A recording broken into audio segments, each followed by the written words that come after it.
base o fundamento de la enseñanza apostólica, las iglesias estaban siendo o eran edificadas. Eran edificadas, primero que nada, en la doctrina de los apóstoles.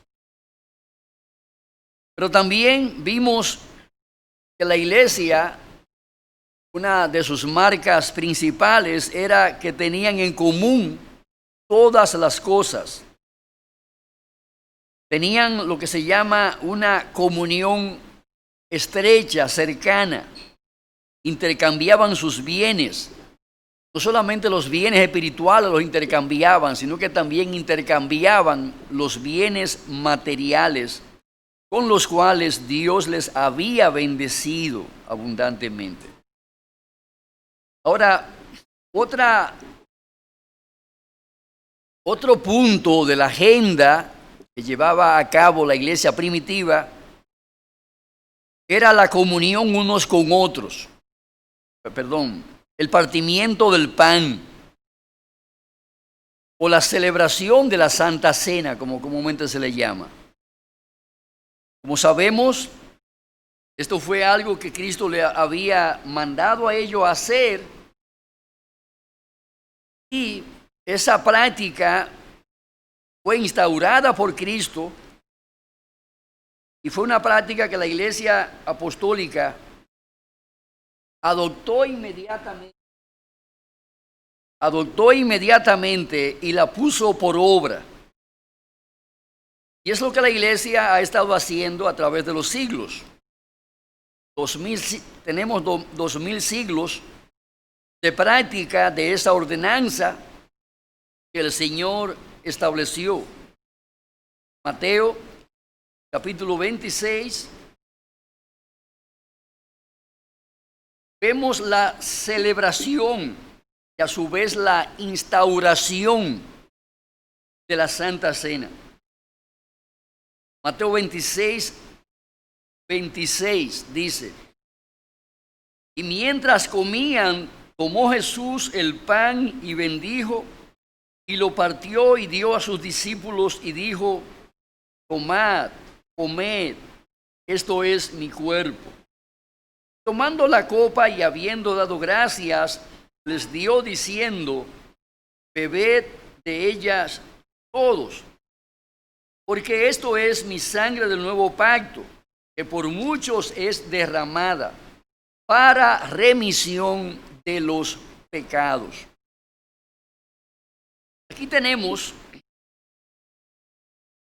lo que podemos calificar como el traspaso de lo que fue la ceremonia judía de la celebración de la Pascua para conmemorar su redención o liberación de la esclavitud en Egipto, la conmemoración de su liberación de aquellos 400 años que habían estado allí como esclavos en su mayoría de tiempo. Aquí lo vemos, o aquí vemos al Señor tomando esa vieja ceremonia para convertirla ahora en una nueva ceremonia, cuyo fin y propósito seguía siendo el mismo: conmemorar, celebrar la redención del hombre.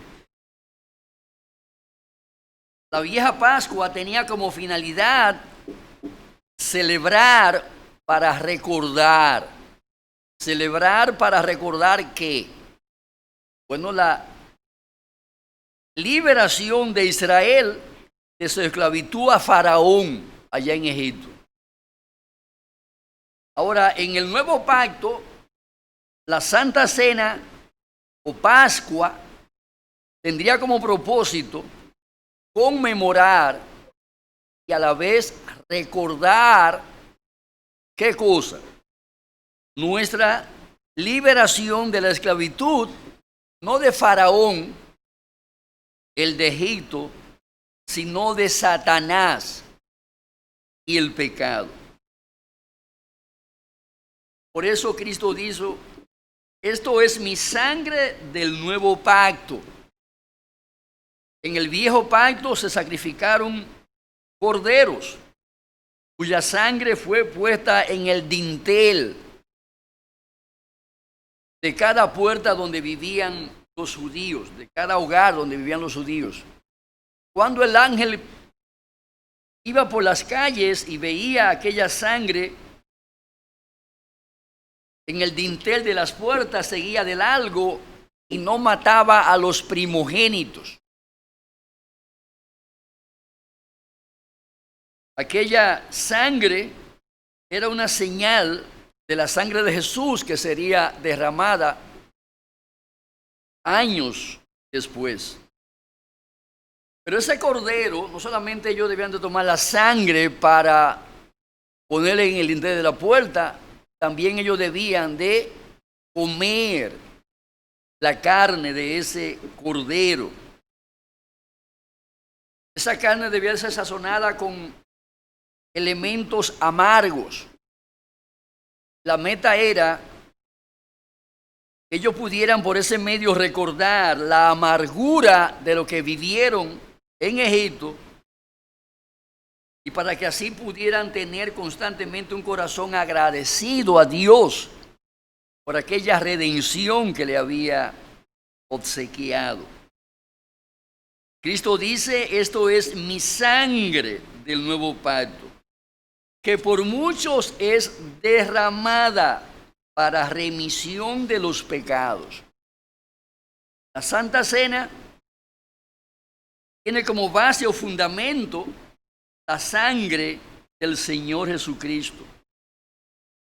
Se le llama a esto el nuevo pacto.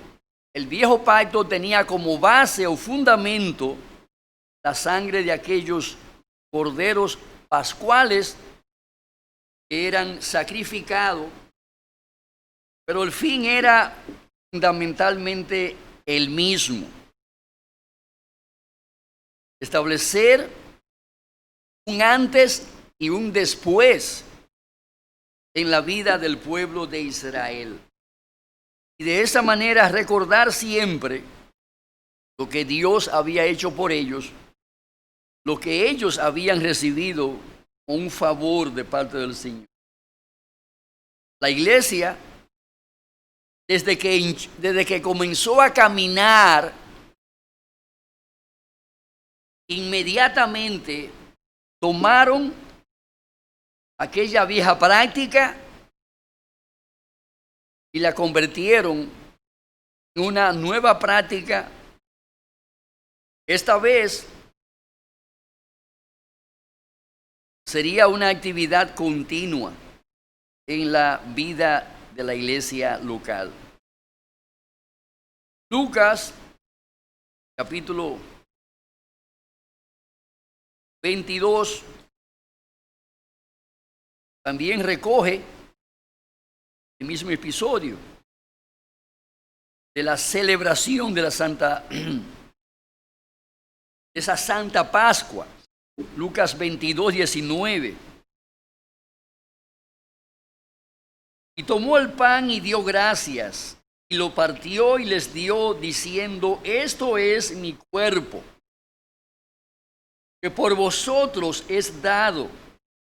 Haced esto en memoria de mí. De igual manera, después que hubo cenado, tomó la copa diciendo, esta copa es el nuevo pacto en mi sangre, que por vosotros se derrama. Las mismas palabras, con una misma enseñanza. Esto es mi cuerpo, dice él, hablando del pan.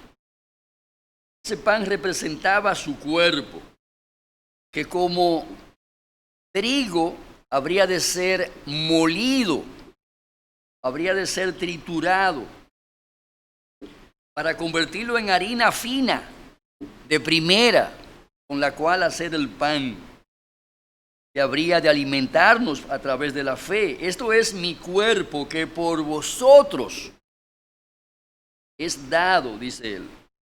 Haced esto, ¿con qué fin? Dice él, en memoria de mí. La iglesia tomó este mandamiento, lo creyó y lo comenzó a aplicar desde su origen. Entre las primeras cosas que la iglesia hizo cuando llegó el Espíritu Santo en Pentecostés fue justamente eso: celebrar la Santa Cena. Celebrar la Santa Cena. Hechos 2:46.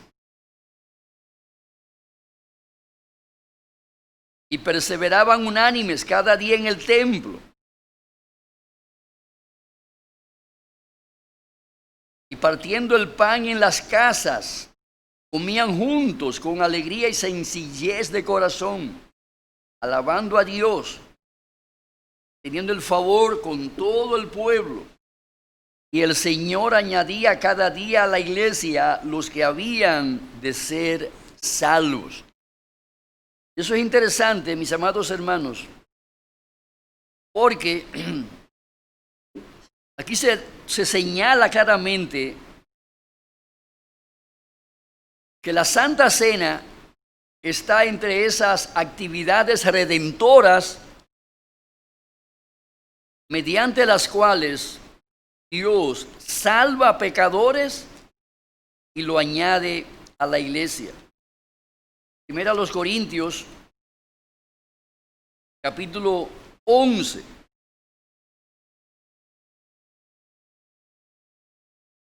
Verso 20.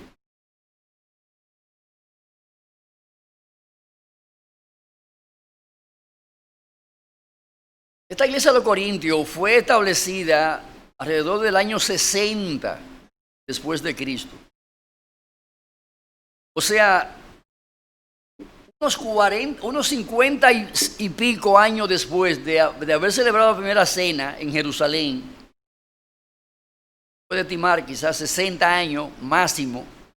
60 años después de haber celebrado la primera cena, Santa Cena, allá en Jerusalén, en Hechos 2:46, 60 años después. Note lo que la iglesia seguía haciendo, practicando. Y note que esto es en Corinto, una ciudad griega, a muchos kilómetros de distancia de allá de Jerusalén. Lo que implica esto es que la agenda de la iglesia de Jerusalén, en toda su extensión y su práctica, fue llevada de lugar en lugar. Donde quiera que se formaba una nueva iglesia, ¿qué patrón de conducta imitaban? ¿Qué prácticas eclesiásticas realizaban? ¿Cuál era la agenda de vida de esa iglesia local? ¿Cuál era la agenda? ¿En qué consistía su agenda?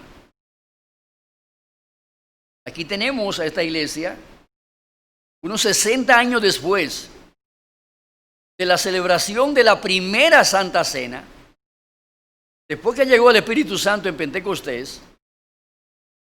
Note aquí lo que estaba haciendo esta iglesia. Estaban nada más y nada menos que practicando, celebrando la Santa Cena. Por eso, dice el versículo 20,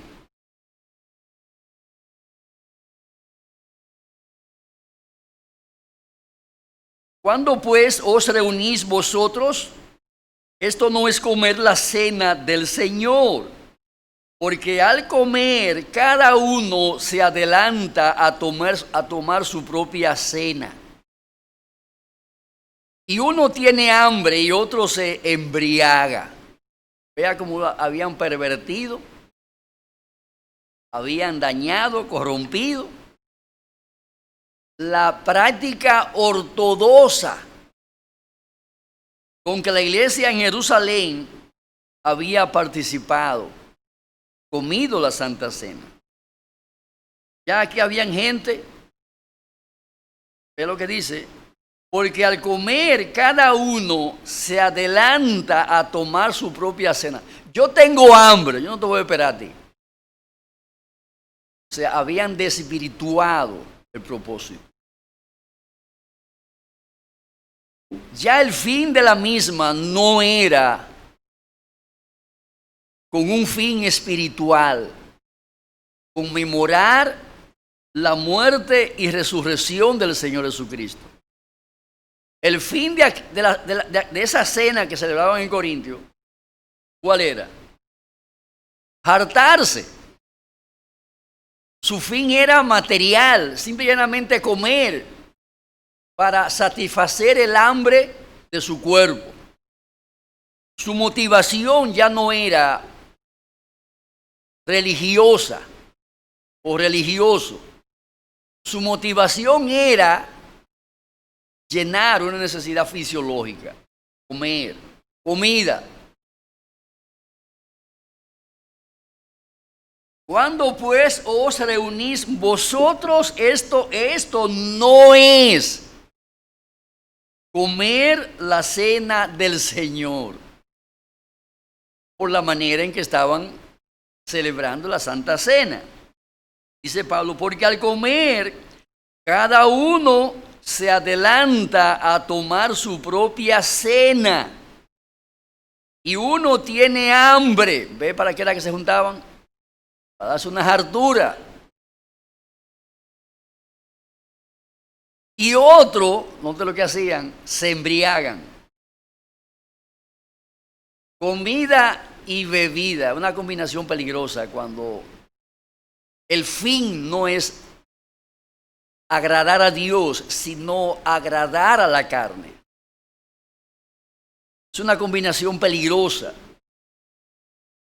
Se juntaban para embriagarse y se juntaban para sencillamente comer allí. Dice el apóstol, pues ¿qué? ¿No tenéis casas en que comáis y bebáis? ¿O menospreciáis la iglesia de Dios y avergonzáis a los que no tienen nada? ¿Qué os diré? ¿Os alabaré? En esto no os alabo. Note cómo habían desvirtuado el propósito.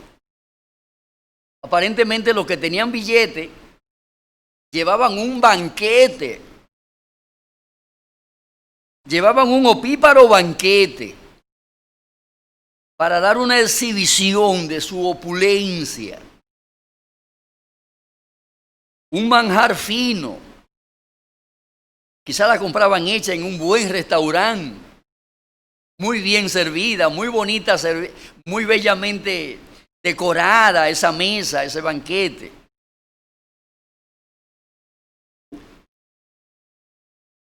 Por eso el apóstol pregunta, ¿no tienen casa ustedes? No hay problema de que ustedes den su banquete, pero eso no es su casa. No vayan allí a avergonzar al que fue con un simple pan en la mano porque no tenía maná.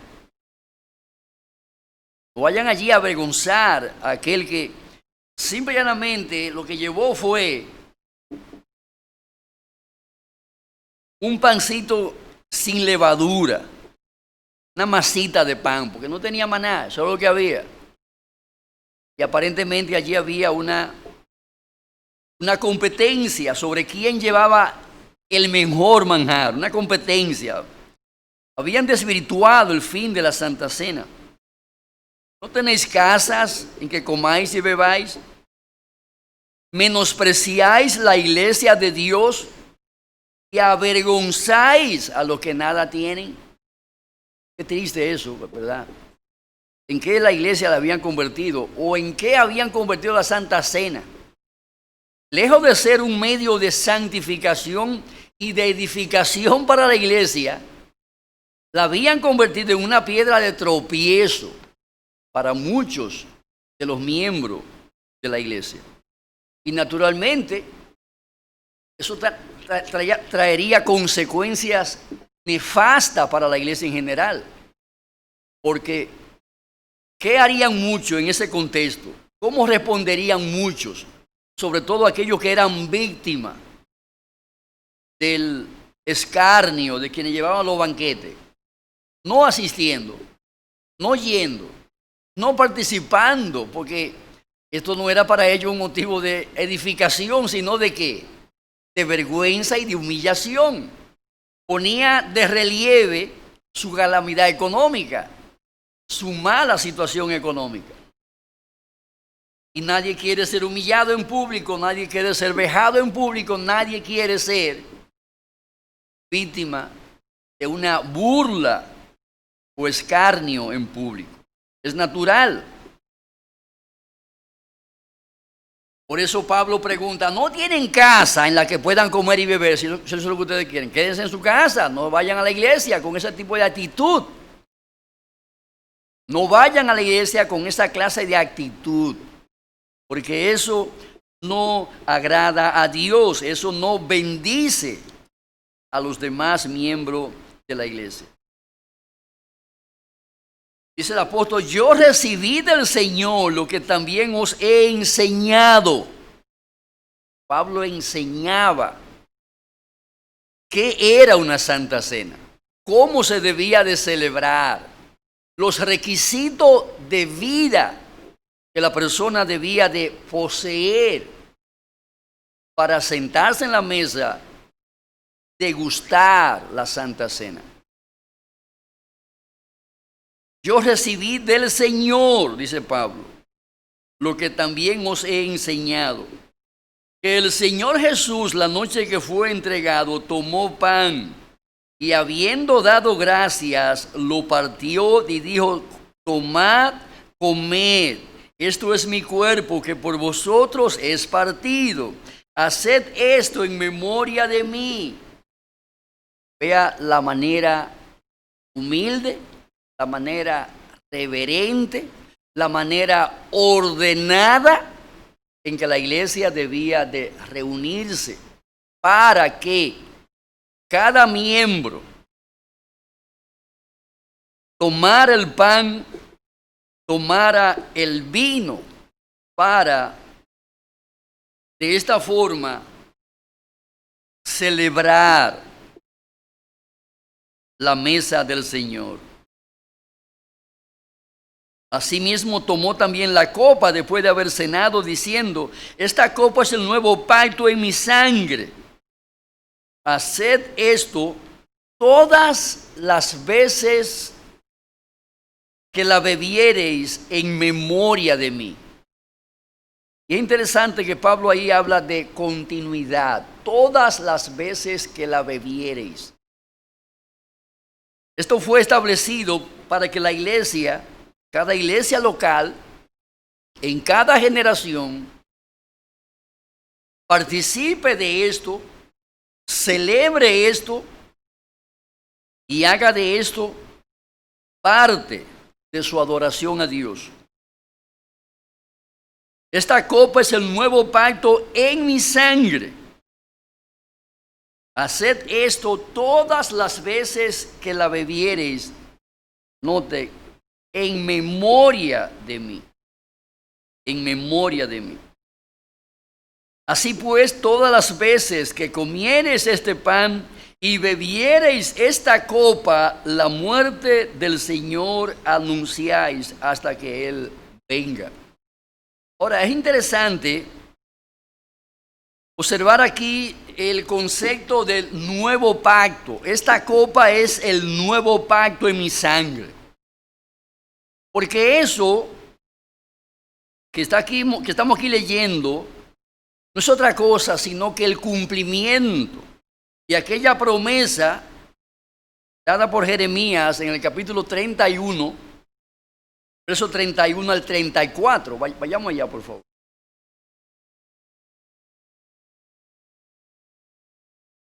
Jeremías 31.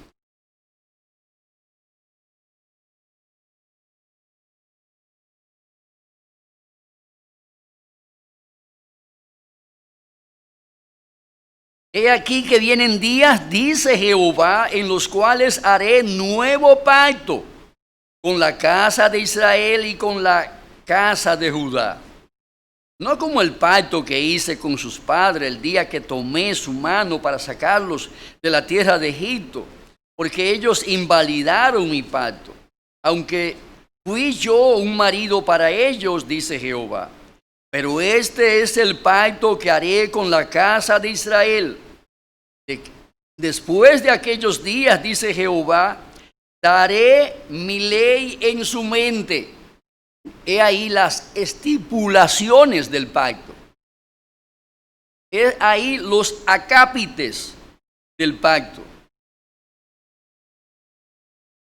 ¿Qué asegura Dios que hará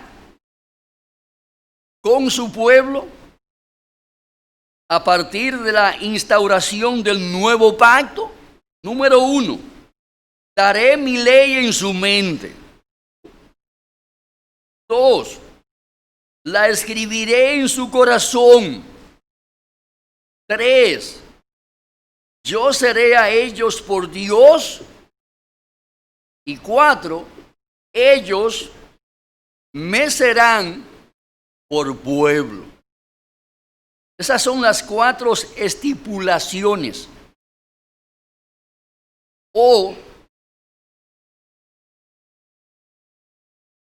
las 4 promesas que Dios hacía en ese contexto. Ahora, la Santa Cena no son promesas. La Santa Cena nos recuerda el cumplimiento literal, fiel, de lo que Dios había asegurado que haría con su pueblo. Por eso, puede el apóstol decir en el versículo 25, 1 Corintios capítulo 11, esta copa es, no es que será, es. La palabra es un verbo, modo indicativo, tiempo presente. ¿De qué habla el modo indicativo en tiempo presente? Es una realidad. Es una realidad cumplida ya.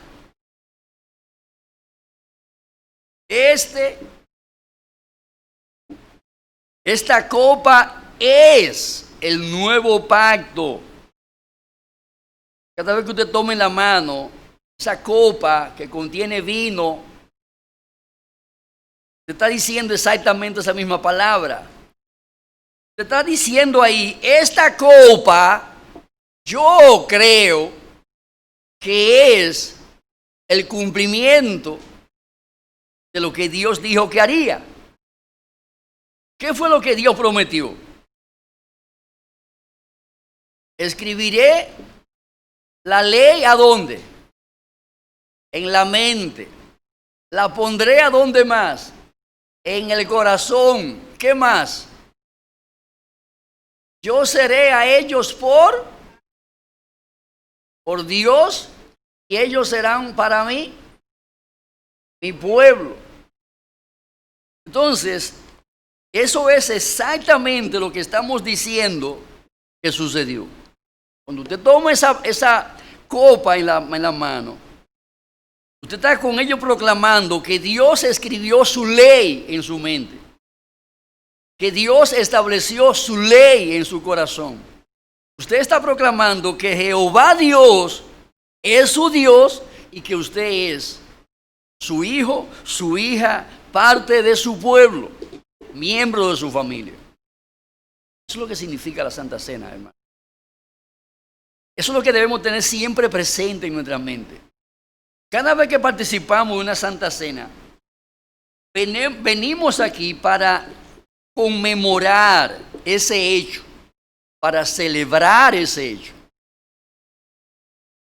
ese hecho glorioso, extraordinario, sublime. Éxodo capítulo 24, verso 6.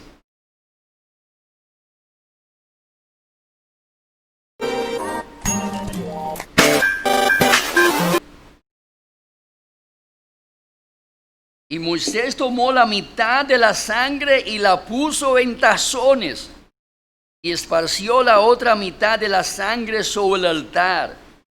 Y tomó el libro del pacto y lo leyó a oídos del pueblo, el cual dijo: haremos todas las cosas que Jehová ha dicho y obedeceremos. Entonces Moisés tomó la sangre y roció el pueblo y dijo: he aquí la sangre del pacto que Jehová ha hecho con vosotros sobre todas estas cosas. Y lo que tenemos allí es un eco de eso. Es un eco, es el eco o el cumplimiento de ese eco que está allí registrado en ese pasaje. Esas son las palabras que están en Mateo 26, 28, Marcos 14, 24, Lucas 22, 20, etc. Hebreos 10, 29. Vamos allá también. Hebreos 10, 29.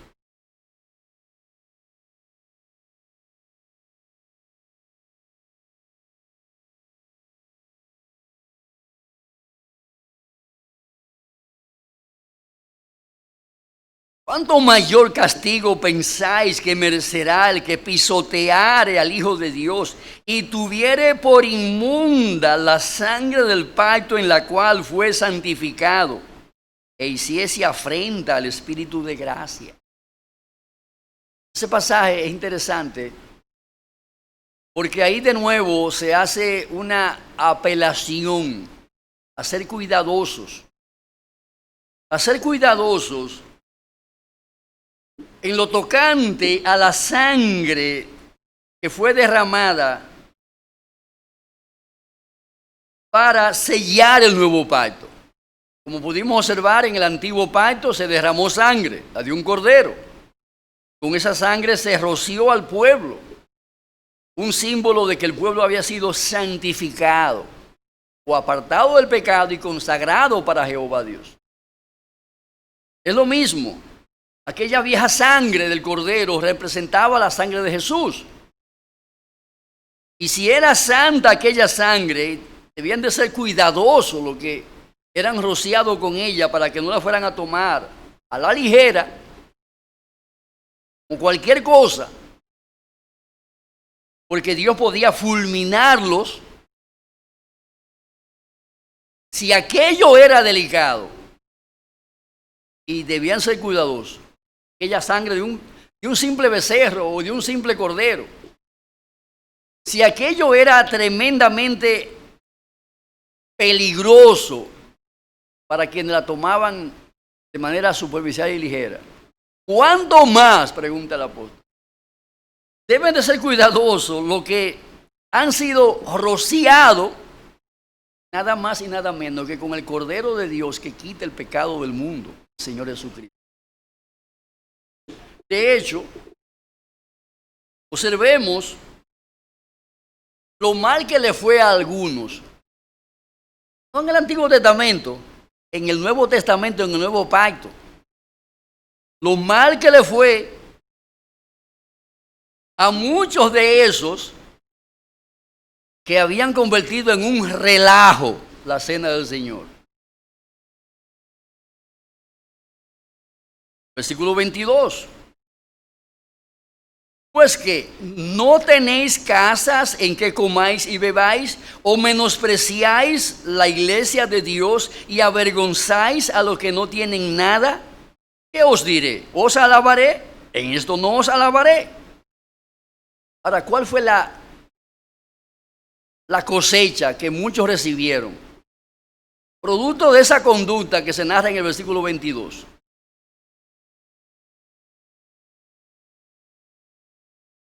Note lo que dice el versículo 29 o 28. Por tanto, pruébese cada uno a sí mismo y coma así del pan y beba de la copa. Ahora, ¿por qué deben hacer eso? Versículo 27. Cualquiera que comiere este pan o bebiere esta copa del Señor indignamente será culpado del cuerpo y de la sangre del Señor. ¿Y qué más dice? Por lo cual hay muchos enfermos y debilitados entre vosotros y muchos duermen. Y no fue que le dio sueño, se fueron a acotar. No es que le dio sueño. ¿Ay, qué sueño tengo? Me bebí una copa de vino muy larga.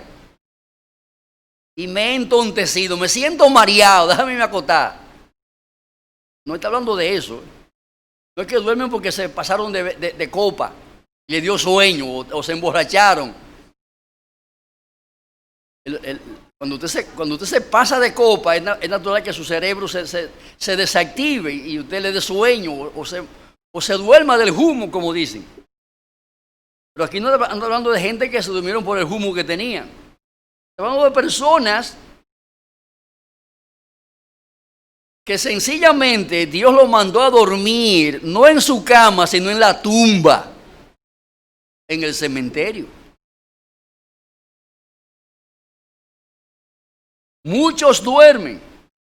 Si pues nos examinásemos a nosotros mismos, no seríamos juzgados, mas siendo juzgados somos castigados por el Señor, dice ahí. Dios castiga. Dios castiga a quienes toman de manera superficial, de manera ligera, medaganaria, la Santa Cena. ¿Cómo Dios ve eso o cómo lo cataloga? Versículo 22. Como un menosprecio a la iglesia. ¿O menospreciáis la iglesia de Dios? Y esto, mis amados hermanos, nos dice que la agenda de la iglesia es algo muy serio. No la tome a la ligera. La agenda de la iglesia es algo muy serio. No lo tome a la ligera. Está jugando con candela. Jugando con fuego. Y el que juega con fuego, por más malabarista que sea, termina quemándose. Lo que el apóstol dice ahí, menospreciáis la iglesia de Dios cuando los elementos que forman parte del culto a Dios, cosas como la Santa Cena, son tomados de manera superficial, ligera, no se le da la importancia que tienen. Y por ende, les hacemos un chuipi, que no me importa, no me interesa. Créame, dice aquí este pasaje que Dios castiga. Dios castiga.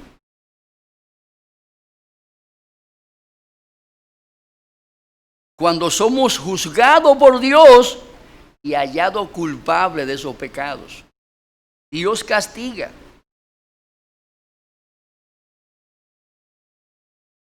Ahora, ¿con qué propósito? Para que no seamos condenados con el mundo. Ese es el fin.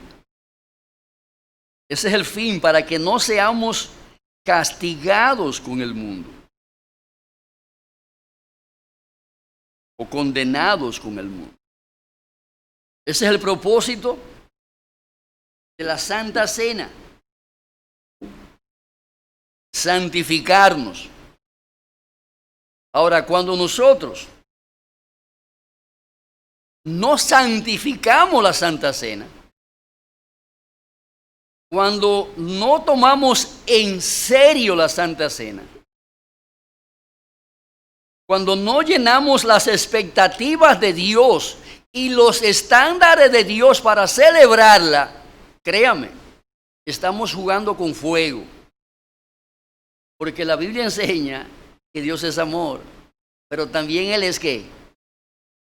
Fuego consumidor. Ambas cosas. Él no solamente es amor, Él también es fuego consumidor. Por eso el apóstol a los hebreos le pregunta, si aquellos que menospreciaron la sangre de los corderos fueron castigados de manera implacable por la severa justicia de Dios, ¿escaparemos nosotros si menospreciamos la sangre, no de un becerro, no de un cordero de 4 patas, sino la sangre del Hijo de Dios, del Señor Jesucristo? ¿Nos irá bien? ¿Nos podrá ir bien? Si aquello no le fue bien cuando fueron,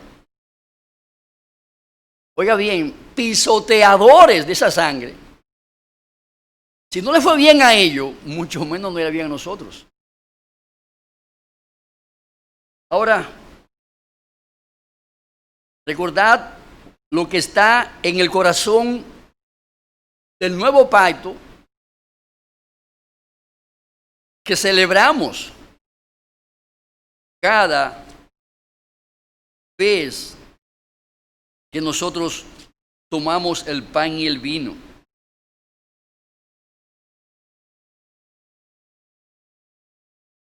Segundo de Corintios capítulo 6, versículo 8.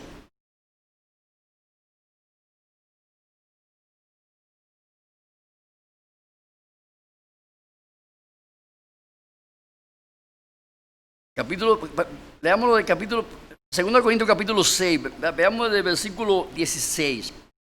¿Y qué acuerdo hay entre el templo de Dios y los ídolos? Porque vosotros sois el templo del Dios viviente, como Dios dijo, habitaré y andaré entre ellos y seré su Dios.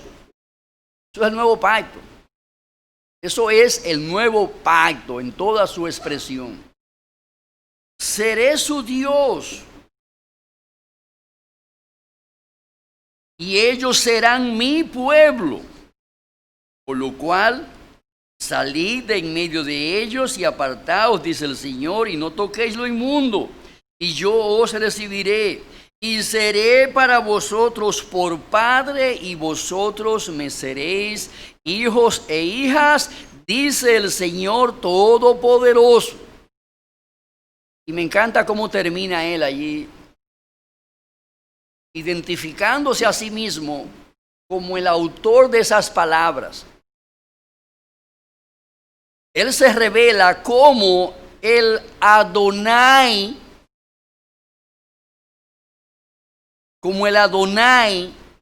todopoderoso, el Señor que todo lo puede, el Señor que todo lo puede.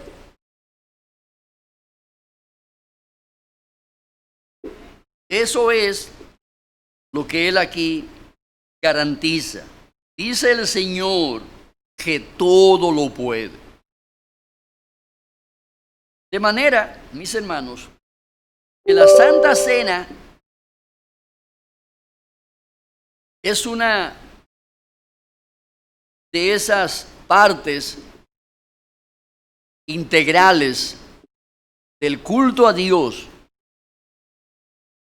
que para Dios tiene gran trascendencia e importancia. Y mis amados hermanos, si Dios la valora y le da esa trascendencia e importancia, nosotros no debemos menospreciarla. No debemos tomar esto a la ligera.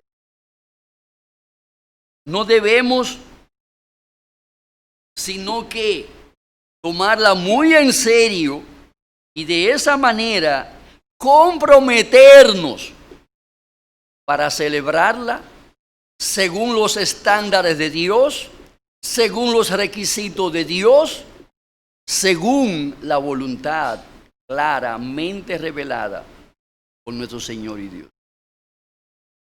Para mí eso es algo trascendental, porque no hay la menor duda de que la vida cristiana gira en torno a la mesa del Señor. Saque de su vida la mesa del Señor y en usted no quedará nada más y nada menos que una pila de perdición eterna y una horrenda expectación de juicio en el día venidero. Olvídese de salvación, olvídese de vida eterna, olvídese del cielo, que para allá usted no va. Saque de su vida la Santa Cena, hágala desaparecer. Nunca venga aquí cuando es Santa Cena porque anda por ahí huyendo con una mala conciencia. No quiere sentarse a ver su pecado a la luz de la santidad de esa ordenanza. Anda por ahí corriendo. Ay, toca Santa Cena. No voy para allá. Porque yo no me siento en condiciones de participar. Yo me siento muy sucio, muy sucia. Soy tan malo, tan pecadora, tan pecador, tan inicuo, tan rebelde. No estoy en condiciones de sentarme a participar de la mesa del Señor. Lo que debo de hacer es correr, correr y correr. El problema es que los ojos de Dios te están viendo donde quiera que tú estés. Y sus manos, su brazo largo, porque el brazo de la justicia de Dios es infinito, te alcanzará donde quiera que tú estés. Te traerá a cuenta. Esta gente que están aquí, de la que habla Pablo aquí en 1 Corintios, note que durmieron. Dios lo puso a dormir. Y la causa por la cual no se levantaron más y aún siguen agotados ahí, ¿cuál fue, hermanos? Tomaron a la ligera la Santa Cena, fueron superficiales.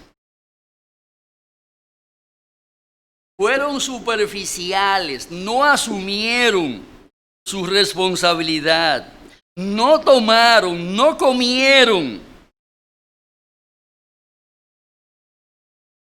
como Dios esperaba que lo hicieran.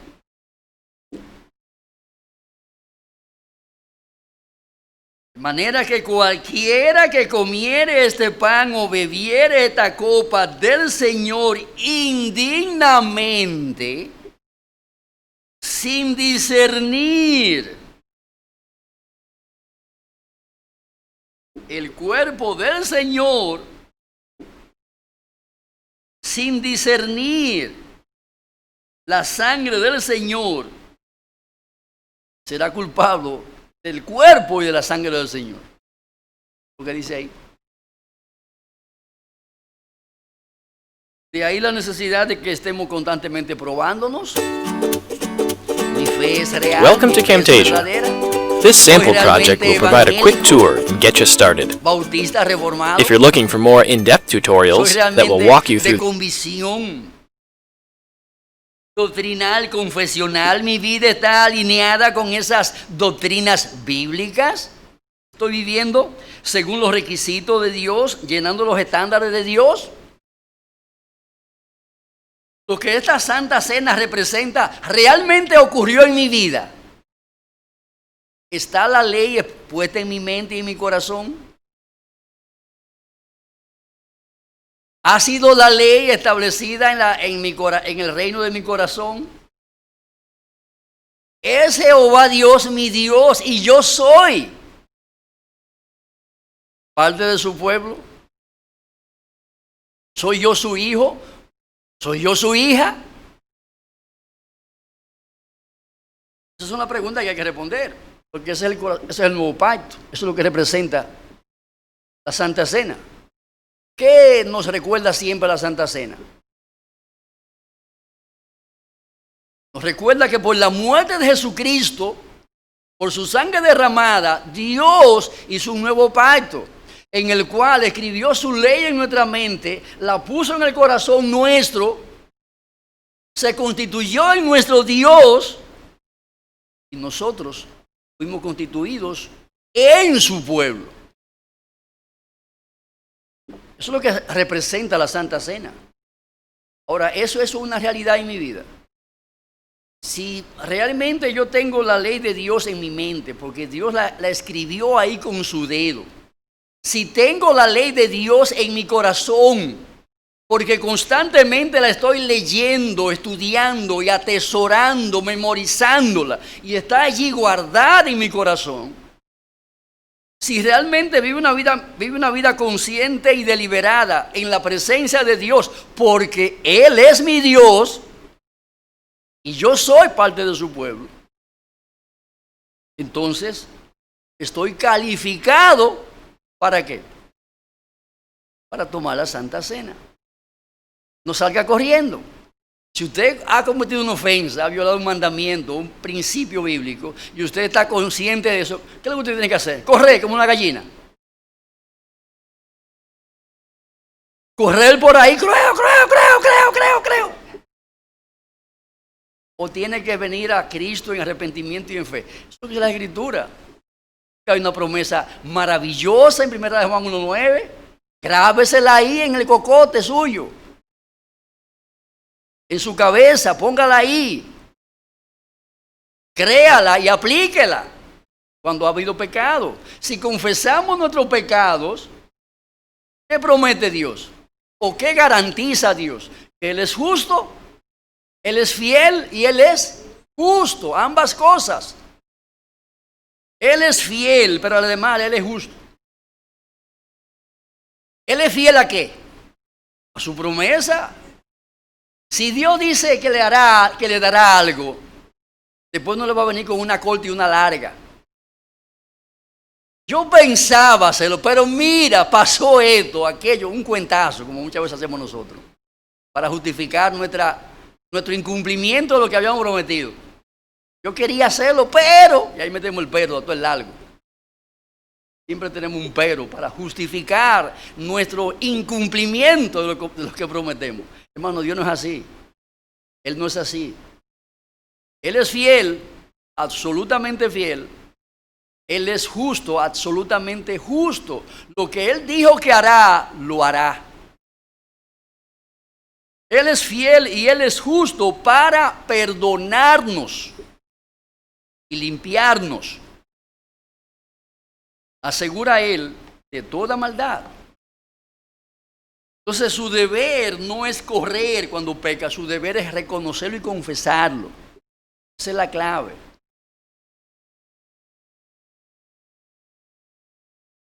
Mucha gente pregunta, ¿y cómo yo sé que estoy perdonado?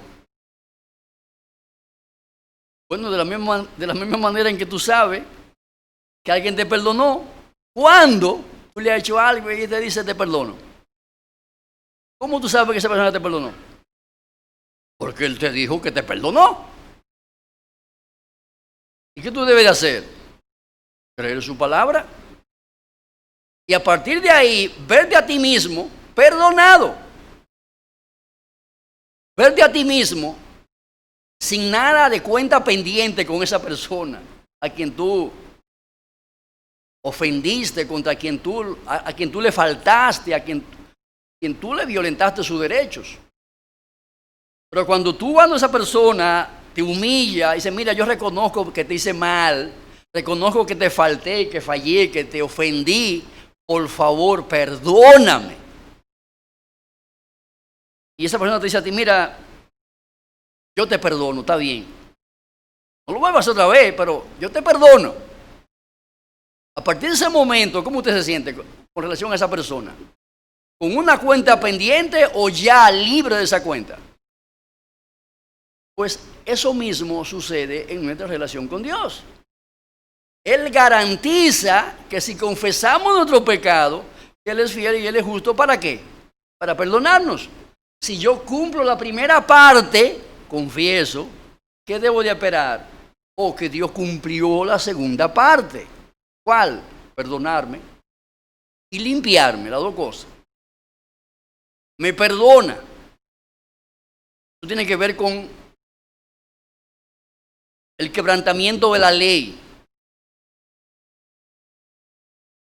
Me limpia. Eso tiene que ver con la suciedad de la culpa de la conciencia que se produce cuando quebrantamos una ley.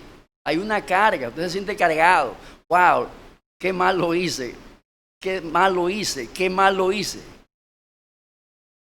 Ahora, cuando usted oye, me perdone, ese tilín tilán de la conciencia, lo hiciste mal, se apaga. Se apaga.